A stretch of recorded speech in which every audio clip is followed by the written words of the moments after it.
Good morning and welcome to Hope, Faith, and Joy Daily Devotion with me, Pastor Amanda. It is Wednesday morning and oh my, the snow outside.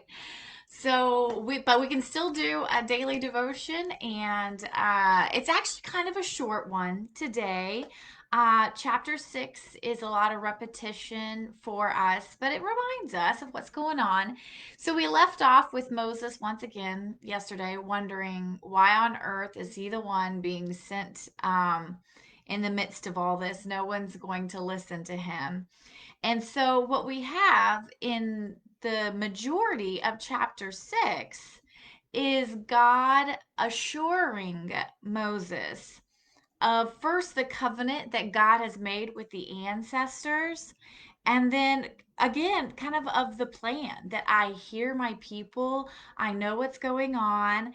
I have this is what I'm gonna do, and so just be prepared to watch this happen. And really, that's, I am the God of Abraham, Isaac, and Jacob. You shall know that I am the Lord your God, who has freed the people from Egypt. I will bring you back to the land that I swore to you. Um, and yeah, and he goes, I'm going to work with Pharaoh, and it's just repetition. But when I think about Moses and his continual doubt that pops up, um, sometimes we need a lot of assurance from God. We need assurance from our pastors. We need it from our friends. We need it from our community of faith.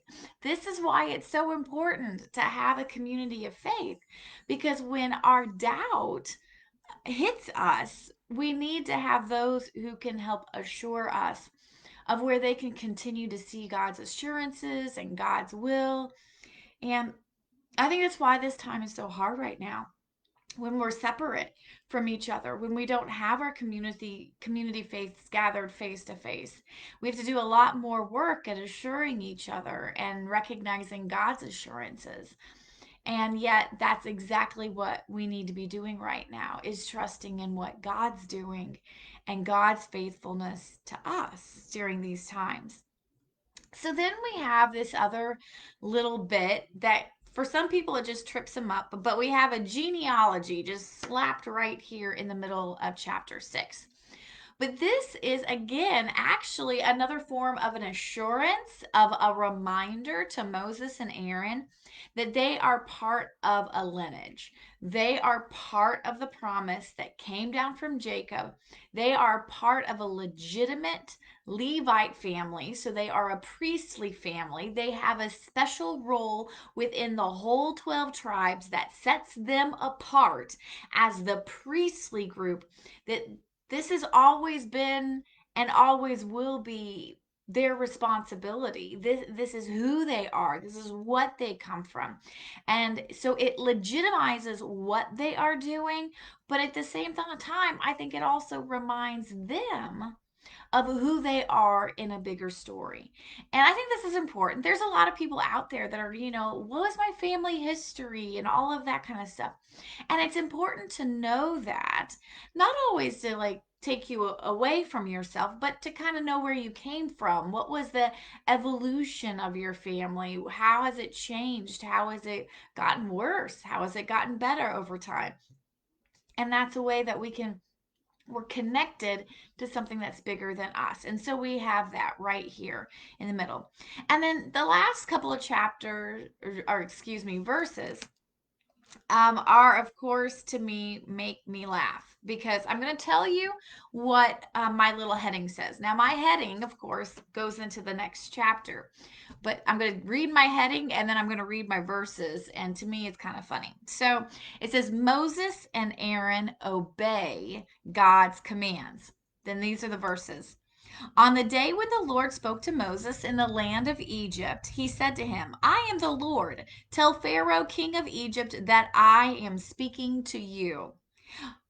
But Moses said in the Lord's presence, Since I am a poor speaker, why would Pharaoh listen to me? So that is the end of my chapter. All right. That's the end of my chapter. So I find it interesting that the heading is God, God is obeyed. And yet we have Moses here questioning his abilities. Even after he's been legitimized, even after God has assured him, he still questions. I think this is the plight of many a person in ministry, many a person who is trying to follow Christ, many a person who's just part of a church congregation, worried about are they capable of doing what they're supposed to do. And we see that.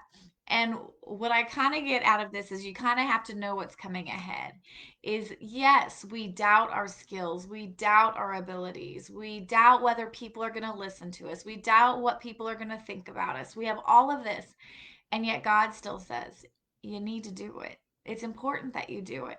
And it works out. It really does work out. Our faith is not in the people, our faith is in God. As Mother Teresa so wonderfully said, I've not been here to be made successful. I've been put here to be faithful. And faithful means doing what we're called to do, trying to do ministry even when we think others doubt us or misunderstand us. We're here to be faithful to God. It's not about what others are thinking. And so I think that's a good place to leave off today. So thanks for joining me, Pastor Amanda. I hope you found some hope, faith, and joy in today's devotion, and I'll see you tomorrow.